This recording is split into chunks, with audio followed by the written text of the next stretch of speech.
आज हम class 12th के चैप्टर नंबर 2 फिजिक्स के दूसरा चैप्टर नंबर 2 का हम ऑब्जेक्टिव क्वेश्चन करने वाले हैं, जो चैप्टर नंबर 2 है, जिसका नाम है स्थिर विद्युत विभव तथा धारिता। चैप्टर का नाम है। और इससे पहले मैंने एक वीडियो ऑलरेडी करा दिया हूं चैप्टर नंबर 1 का, वो नहीं देखे हैं तो आपको डिस्क्रिप्शन बॉक्स में PDF आपको मिल जाएगा, वहां से डाउनलोड भी कर लीजिए और प्ले लिस्ट भी मिल जाएगा। तो चलिए स्टार्ट करते हैं बिना टाइम गवाए वीडियो को।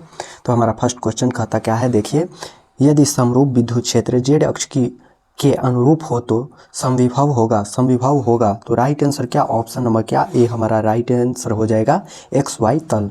चलिए अगला सवाल देखते हैं। दूसरा नंबर सवाल कहता है हमारा, प्रत्येक r त्रिज्या तथा q आवेश से आवेशित 8 छोटे बूंदों को मिलाकर एक बड़ा बूंद बनाया जाता है, तो बड़े बूंद की स्थितिज ऊर्जा प्रत्येक छोटे बूंद की तुलना में कितना होगा। तो दो का हमारा राइट आंसर क्या होगा, दो का हमारा राइट आंसर ऑप्शन नंबर ए हमारा राइट आंसर होगा, 32 गुना होता है। चलिए आगे बढ़ते हैं तीसरा नंबर सवाल की ओर। तीसरा नंबर सवाल हमारा कहता है, एक समानांतर प्लेट संधारित्र में प्रावैद्युतांक 6 वाला प्रावैद्युत भरना है। प्लेटों के बीच की दूरी कितनी गुनी कर देने पर धारिता पूर्वतः बनी रहेगी, कितना गुनी करने पर। तो ऑप्शन नंबर ए राइट आंसर हो जाएगा 6 गुनी। चलिए आगे देखते हैं हम। चौथा नंबर सवाल कहता है, एक गोलीय चालक आविष्ट किया जाता है, इसके केंद्र पर विद्युत क्षेत्र की तीव्रता होगी, विद्युत क्षेत्र की तीव्रता क्या होगी। राइट आंसर ऑप्शन नंबर 20 शून्य हो जाएगा। चलिए आगे बढ़ते हैं, पांचवा नंबर सवाल की ओर चलते हैं। पांचवा नंबर सवाल कहता है, समानांतर प्लेट संधारित्र के प्लेटों के बीच प्रावैद्युत पदार्थ डालने पर संधारित्र की धारिता क्या होगी, बढ़ती है, घटती है, अपवर्तित रहती है या कुछ नहीं हो जाता है। राइट आंसर ऑप्शन नंबर ए हो जाएगा, बढ़ती है। चलिए आगे देखते हैं, अगला सवाल हम देखते हैं। छठा नंबर सवाल कहता है हमारा, एक एकांकी चालक में के लिए निम्न में से कौन सा अनुपात अचर होता है। राइट आंसर क्या, ऑप्शन नंबर ए होगा, कुल आवेश बटे विभव। चलिए आगे बढ़ते हैं। सातवां नंबर सवाल है, वैद्युत क्षेत्र में किसी द्विध्रुव को घुमाने के लिए किया गया कार्य होता है। राइट आंसर ऑप्शन नंबर ए हो जाएगा, W बराबर ME 1 × 1 - cos थीटा। चलिए आगे बढ़ते हैं 8 नंबर सवाल की ओर। 8 नंबर सवाल कहता है, यदि समरूप विद्युत क्षेत्र x अक्ष की दिशा में विद्यमान हो तो समविभव होगा YZ की तल की दिशा में। क्या, YZ तल की दिशा में। Right answer option number C हो जाएगा। चलिए 9वां नंबर सवाल देखते हैं। 5 सेंटीमीटर त्रिज्या का एक धातु का खोखला गोला इस प्रकार आवेशित किया गया है कि इसके पृष्ठ पर विभव 10 वोल्ट, गोले के केंद्र पर विभव होगा उसके। ये सवाल आप कैलकुलेशन वेट है तो ये देख लीजिएगा, 10 वोल्ट हो जाएगा। चलिए आगे बढ़ते हैं 10 नंबर सवाल, और ये सवाल आप एक तरह से रट लो। 5 म्यूएफ धारिता वाले संधारित्र को 20 के वोल्ट तक आवेशित करने में आवश्यक ऊर्जा का मान क्या होगा। राइट आंसर ऑप्शन नंबर ए हो जाएगा, 1 किलो जूल। चलिए 11 नंबर सवाल देखते हैं। 11 नंबर सवाल कहता है, यदि दो आवेशों की दूरी बढ़ा दी जाए तो आवेशों की विद्युत स्थितिज ऊर्जा का मान क्या होगा। तो 11 का हमारा राइट आंसर हो जाएगा, ऑप्शन नंबर डी हो जाएगा। राइट आंसर बढ़ भी सकता है और घट भी सकता है। चलिए आगे बढ़ते हैं। 12 नंबर सवाल कहता है हमारा, किसी संधारित्र की धारिता व्युत्क्रमानुपाती होता है। राइट आंसर क्या होगा, व्युत्क्रमानुपाती होता है प्लेटों के बीच के माध्यम की प्रावैद्युता पर। चलिए आगे बढ़ते हैं 13 नंबर सवाल की ओर, और ये हमारा कैलकुलस वेट सवाल है, तो इसको जरूर से ट्राई कीजिएगा बनाने का। Right answer option number B हो जाएगा, 10 माइक्रो कूलम। चलिए 14 नंबर सवाल की ओर चलते हैं। किसी भी मापी की संवेदनशीलता को बढ़ाने के लिए है जो इसकी धारिता को घटाना चाहिए, घटाना चाहिए। ये भी आपको कैलकुलेशन बेस है, लेकिन आप इसका आंसर देख लीजिए। ए और बी के बीच की समतुल्य धारिता होगा, ए और बी के बीच समतुल्य धारिता μF हो जाएगा। ऑप्शन नंबर ए हमारा राइट आंसर हो जाएगा।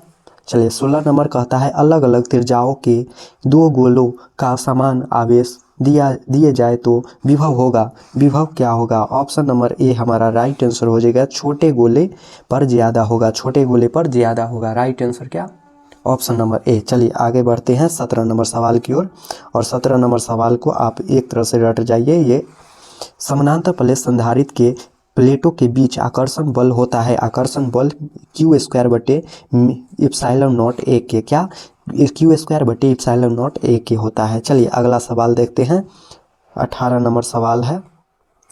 कहता है त्रिज्या 1 सेंटीमीटर के दो चालक गोले 1 मीटर से युक्त है, दोनों पर समान आवेश 1 m कूलम दिया गया है। इस गोले का विभव वोल्ट V0 है, अनंत पर विभव 0 है, तो दूरी में से संपर्क में लाने में किया गया कार्य धनात्मक होगा। क्या होगा? धनात्मक। Right answer option number B. चलिए 19 नंबर सवाल की ओर चलते हैं साथ में आंसर के साथ। त्रिज्या r के एक छल्ले पर धनावेश q एक समान वितरित है, अनंत पर विभव का मान शून्य लिया गया है, तो छल्ले की केंद्र पर क्या होगा? छल्ले की केंद्र पर विभव q बटे 4 पाई इप्सिलॉन नॉट r हो जाएगा। ऑप्शन नंबर क्या? ए हमारा राइट आंसर हो जाएगा। चलिए आगे बढ़ते हैं 20 नंबर सवाल की ओर। त्रिज्या r के एक छल्ले पर धनावेश q समान विपरीत है, अनंत पर विभव का मान 0 लिया गया है, तो छल्ले की केंद्रीय से दूरी पर छल्ले की अक्ष पर विभव होगा, छल्ले पर विभव होगा। ऑप्शन नंबर सी, q बटे 4 पाई इप्सिलॉन नॉट रूट अंदर r square plus x square. चलिए आगे बढ़ते हैं 21 नंबर सवाल की ओर। त्रिज्या r के एक छल्ले पर धनावेश q एक समान वितरित है, अनंत पर विभव का मान 0 लिया गया है, तो छल्ले की केंद्र से x दूरी पर स्थित अक्षीय बिंदु का क्षेत्र की तीव्रता होगी। Option number A, Q X बटे 4 pi epsilon naught r square plus x square का होल 3/2। तो ये क्वेश्चन बहुत ही इंपॉर्टेंट है, तो इसको VBI क्वेश्चन है, तो इसको जरूर 2 से 3 बार आप वीडियो को रिपीट करते हैं तो ज़रूर आपको याद होगा। चलिए रट लीजिए, अब ज़्यादा समझने का टाइम नहीं है। चलिए 22 नंबर सवाल है। एक समविभवी तल के एक बिंदु से दूसरे बिंदु तक ले जाने में आवेश पर क्षेत्र द्वारा किया गया कार्य होगा, आवेश पर क्षेत्र द्वारा किया गया कार्य होगा 0। ऑप्शन नंबर सी हमारा राइट आंसर हो जाएगा। चलिए 23 नंबर सवाल की ओर देखते हैं। विद्युत क्षेत्र में एक द्विध्रुव का आघूर्ण वेक्टर P बराबर PI कैप है, तो इसकी स्थितिज ऊर्जा होगी, स्थितिज ऊर्जा 0 हो जाएगी। Option number C right answer. चलिए 24 नंबर सवाल की ओर। x अक्ष पर x बराबर 0 पर q तथा x a बराबर a पर 2q आवेश रखे हैं, विभव v का मान 0 होगा। राइट आंसर क्या होगा? ऑप्शन नंबर डी हो जाएगा right answer. x epsilon infinity पर।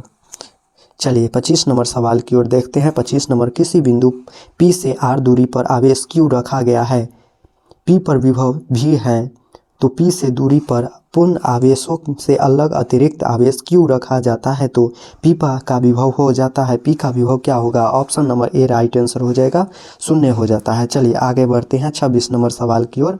कहता है किसी बिंदु पर P से दूरी पर आवेश Q रखा गया है, तो P पर विभव V वोल्ट है, तो P से R दूरी पर पूर्व आवेश का अलग अतिरिक्त आवेश Q रखा जाता है, तो P का विभव होगा, P का विभव क्या होगा? Right answer option number B हो जाएगा, 2 वोल्ट इफ वोल्ट नॉट। चलिए आगे बढ़ते हैं 27 नंबर सवाल की ओर। किसी बिंदु पर P से R दूरी पर आवेश Q रखा गया है, तो P पर विभव V वोल्ट है, तो P बराबर से R/2 दूरी पर आवेश Q रखा जाता है, तो P पर विभव होगा। तो राइट आंसर क्या होगा हमारा? Right answer option number D हो जाएगा, यहाँ पे -V0। चलिए 28 नंबर सवाल की ओर चलते हैं। दो धनावेशों Q को एक दूसरे से a दूरी पर लाने पर 2 मीटर जूल कार्य करना पड़ता है। आवेश Q एवं -Q को एक दूसरे से दूरी पर लाने पर कार्य होगा, एक दूसरे को दूरी पर लाने पर कार्य कौन सा होगा? Option number B, -2 metre joule हो जाएगा। चलिए आगे बढ़ते हैं, हम 29 नंबर सवाल की ओर चलते हैं। चलिए 29 नंबर सवाल हमारा कहता है दो धनावेशों को एक दूसरे से a दूरी पर लाने पर 2 मीटर जूल कार्य करना पड़ता है, तो तीन आवेशों Q, -Q एवं Q को भुजा A से समबाहु त्रिभुज पर लाया गया कार्य होगा। लाया गया कार्य क्या होगा? Option number B right answer होगा, -2 मीटर जूल होगा। ये सब आपको कैलकुलेशन बेस्ड सवाल है, ये आप खुद ही हल कर सकते हैं, ये आपको ऑब्जेक्टिव के लिए इम्पोर्टेंट है, इसलिए मैं आपको करा देता हूँ। दो धनावेशों Q को एक दूसरे से a दूरी पर लाने पर 2 मीटर जूल कार्य करना पड़ता है, तो चार आवेशों Q, Q को एक -Q को वर्ग भुजा बराबर a के कोनों पर रखा गया किया गया कार्य होगा। तो इसका आंसर आप याद कर सकते हैं, ऑप्शन नंबर डी इनमें से भिन्न होगा। चलिए 31 नंबर सवाल कहता है, एक चालक खोखले गोले को एक केंद्र पर आवेश Q है, चालक पर नेट आवेश 0 है, तो चालक के भीतरी सतह पर आवेश होगा, भीतरी सतह पर आवेश होगा -Q हो जाएगा। Option number C right answer हो जाएगा।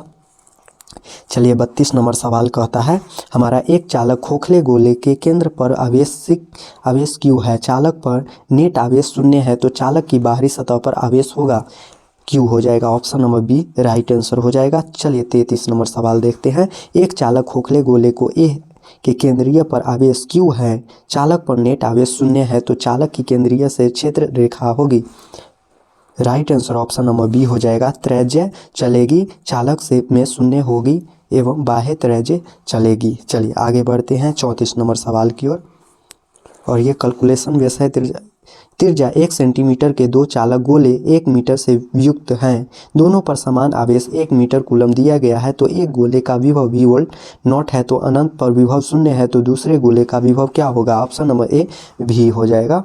चलिए आगे बढ़ते हैं हम 35 नंबर सवाल की ओर। त्रिज्या 1 कूलम सेंटीमीटर के दो चालक गोले 1 मीटर से युक्त है, तो दोनों पर समान आवेश 1 मीटर कूलम दिया गया है, तो गोले का विभव V नॉट है, अनंत पर विभव 0 है, तो अब दोनों का गोलों को संपर्क में लाया जाता है, तो संपर्क में स्थित गोला के लिए हैं दोनों गोलों पर आवेश समान होगा। क्या? दोनों गोले पर आवेश समान होगा। चलिए आगे बढ़ते हैं 36 नंबर सवाल की ओर। यदि एक प्रोटॉन के एक दूसरे से प्रोटॉन के नज़दीक लाया जाता है, तो उसकी स्थितिज ऊर्जा क्या होगी? उसकी स्थितिज ऊर्जा बढ़ेगी। ऑप्शन नंबर ए राइट आंसर हो जाएगा। चलिए 37 नंबर सवाल कहता है हमारा, यदि 1000 बूंदे समान आकार एवं जिसमें प्रत्येक की धारता 5 माइक्रोफैराड मिलकर एक बड़ी बूंद बनाती है, तो बड़ी बूंद की धारता क्या होगी? 50 माइक्रोफैराड होगा। चलिए आगे बढ़ते हैं, और ये कैलकुलेशन बेस्ड सवाल है। चलिए इसका है ए और बी के बिंदु के बीच के समतुल्य है, तो इसका right answer option number B हो जाएगा। 5/4 5/4 इसको कैलकुलेशन से आप निकाल सकते हैं। चलिए 60 नंबर सवाल है, 64 समरूप बूंदे जिसमें प्रत्येक की धारता 5 माइक्रोफैराड है मिलकर एक बड़ी बूंद बनाती हैं, बड़े बूंद की धारता क्या होगी? बड़े बूंद की धारता क्या होगी? Right answer option number C हो जाएगा, 20 माइक्रोफैराड हो जाएगा। चलिए 41 नंबर सवाल है, और ये भी आपको, ये एक तरह से सूत्र है, आप इसको जरूर से याद रखिएगा। विद्युत क्षेत्र वेक्टर ई से लंबवत रखे विद्युत द्विध्रुव का आघूर्ण वेक्टर पी है, तो इस स्थिति में द्विध्रुव की स्थितिज ऊर्जा 0 मान लेने पर वेक्टर ई और वेक्टर पी के बीच थीटा कोण की स्थिति में द्विध्रुव का स्थितिज ऊर्जा क्या होगा? राइट आंसर क्या? Minus vector P dot vector E हो जाएगा। Right answer option number B याद रखिएगा, ये इंपॉर्टेंट क्वेश्चन है इसलिए। चलिए 42 नंबर सवाल कहता है, इलेक्ट्रॉन वोल्ट ईवी द्वारा मापा जाता है। इलेक्ट्रॉन वोल्ट किसके द्वारा मापा जाता है? तो यह है जो ऊर्जा के द्वारा मापा जाता है। Option number D right answer हो जाएगा। चलिए आगे बढ़ते हैं। आगे है हमारा, दूर लंबवत आवेश को एक बिंदु से दूसरे बिंदु तक ले जाने में 20 जूल कार्य की आवश्यकता होती है, तो इन दोनों बिंदुओं के बीच वोल्ट में विभवांतर होगा, 10 हो जाएगा। राइट आंसर ऑप्शन नंबर ए। चलिए 44 नंबर सवाल की ओर चलते हैं। 44 नंबर सवाल कहता है, ये सूत्र है, आप याद रखिएगा।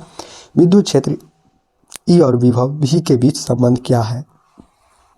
E बराबर माइनस dV/dx होता है। E बराबर minus dV/dx। Right answer option number ए हो जाएगा। चलिए आगे बढ़ते हैं। अगला सवाल हम देखते हैं, 45 नंबर सवाल है। 45 नंबर सवाल हमारा कहता है, यदि किसी खोखले गोलीय चालक को धनावेशित किया जाता है, तो उसके भीतर का विभव होगा धनात्मक और समरूप होगा। क्या होगा? धनात्मक और समरूप होगा। Option number B right answer हो जाएगा। चलिए आगे बढ़ते हैं। ये भी आपको इम्पोर्टेंट सवाल है, ये भी सवाल है, याद रखिएगा। एक बिंदु आवेश Q से r दूरी पर विद्युत विभव का मान क्या होगा? ये हो जाएगा 1/4 pi epsilon not into Q/r हो जाएगा। जब भी आपको यहाँ देखिए, इसके लिए ट्रिक है, विद्युत विभव की बात करें तो 1/4 Q/r हो जाएगा। ये ध्यान रखिएगा, विद्युत विभव कहेगा तो अगर क्षेत्र पूछेगा तो Q/r² हो जाएगा। क्या? 1/4 पाई एप्सिलॉन नॉट और Q/r²। अगर क्षेत्रफल बोले, यहाँ पे क्षेत्रफल बोले तो चलिए आगे बढ़ते हैं। 47 नंबर सवाल है, विद्युत विभव का बीमा होता है। विद्युत विभव का बीमा क्या होता है? mL² T⁻³ A की इनवर्स। चलिए आगे बढ़ते हैं 48 नंबर सवाल की ओर। वेक्टर P विद्युत आघूर्ण वाला द्विध्रुव विद्युतीय क्षेत्र वेक्टर E से स्थापित किया जाए तब इसकी स्थितिज ऊर्जा होगी। इसकी स्थितिज ऊर्जा हो जाएगी option number B minus vector P dot vector E। चलिए आगे 49 नंबर सवाल की ओर चलते हैं। तीन संधारित्र जिनमें प्रत्येक की धारिता C है तो श्रेणी क्रम में जोड़े गए हैं, परिणामी धारिता होगी C/3 हो जाएगा। Option number C right answer हो जाएगा। चलिए 50 नंबर सवाल है, आवेशों 5 × 10⁻8 कूलम तथा -3 × 10⁻8 कूलम के बीच दूरी 16 सेंटीमीटर है तो इनमें से जोड़ने वाली रेखा पर धनावेश की से कितनी दूरी पर विभव शून्य होगा? राइट आंसर क्या होगा? ऑप्शन नंबर ए हो जाएगा, 10 सेंटीमीटर तथा 40 सेंटीमीटर ऋणावेशित की ओर। तो चलिए ये हमारे कुछ 50 ऑब्जेक्टिव क्वेश्चन है और दूसरे वीडियो में हम फिर से 50 ऑब्जेक्टिव क्वेश्चन लेके आने वाला है, जो दूसरा चैप्टर का अभी बचा हुआ है 50 क्वेश्चन और है। तो और अगर वीडियो अच्छा लगे तो एक सब्सक्राइब जरूर से कर दीजिएगा जिससे हमें, और कमेंट जरूर से कर दीजिएगा जिससे हमें पता चल सके आपको वीडियो अच्छा लग रहा है। तो चलिए मिलते हैं नेक्स्ट वीडियो में, तब तक के लिए जय हिंद।